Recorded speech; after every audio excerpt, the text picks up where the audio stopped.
রাত্রিবেলা কিন্তু মাঝে মাঝে অনেকেরই ভাত খেতে ইচ্ছে হয় না। মনে হয় না, আজকে আর ভাত খাবো না, আজকে গরম গরম ফুলকো ফুলকো লুচি দিয়ে গরম গরম আলুর দম খাবো, বা গরম গরম আলুর পরোটা, তাই তো? এইভাবে কিন্তু দুপুরের ভাতটা রাত্রে বেঁচে যায়। এরপরের দিন হয়তো অনেকেই ভাতটা ফেলে দেয়, বা অনেকেই সেই ভাতটাকে রান্না করে। এই ভাতটাকে না ফেলে পরের দিন কিভাবে ব্রেকফাস্টের কাজে লাগানো যায় সেই রেসিপি নিয়েই আজকে আমি তোমাদের কাছে চলে এসেছি। তো তার জন্য দেখো, ফার্স্টে আমি এখানে আলু আর পেঁয়াজের চোখলাটাকে ছাড়িয়ে দিয়ে তারপরে এখানে গ্যাসটাকে জ্বালিয়ে কড়াইটা বসিয়ে দিয়েছি গরম হতে। তারপরে পেঁয়াজ আর আলুটা কুচি কুচি করে কেটে নিচ্ছি। কড়াই গরম হতেই আমি দিয়ে দিলাম সাদা তেল, দিয়ে একটা ডিম ফেটে দিয়ে দিলাম। তারপর একটু নুন দিয়ে ভালো করে এটাকে ঝুরি ঝুরি করে ভেজে নিলাম। এখানে ভাজা হয়ে গেছে।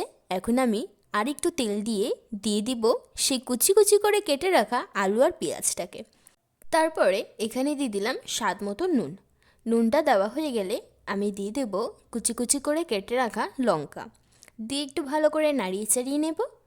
নেওয়ার পর এখানে দিয়ে দিচ্ছি হলুদ গুঁড়ো, লঙ্কার গুঁড়ো, দিয়ে আবারও ভালো করে একটু নাড়িয়ে চাড়িয়ে নেব।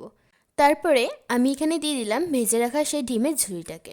আর দেখো, পাশের গ্যাসটাতে কিন্তু আরেকটা রেসিপি রান্না হচ্ছে। ওই রেসিপিটা কিন্তু চিড়ার পোলাও। তো তোমরা যদি রেসিপিটা কেউ জানতে চাও, অবশ্যই কিন্তু আমাকে কমেন্টে জানিয়ে দিও।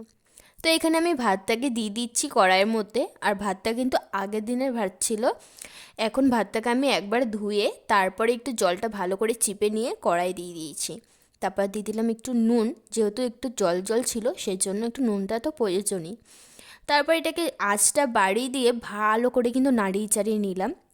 আর এই চিড়ের পোলাওটা কিন্তু মা খাবে, আর এই ভাতটা আমি আর দিদি।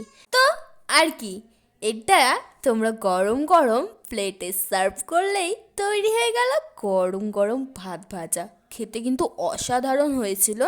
তোমরাও চাইলে এটা বাড়িতে ট্রাই করতে পারো। আজকের মতন টাটা, দেখা হচ্ছে নেক্সট ব্লগে।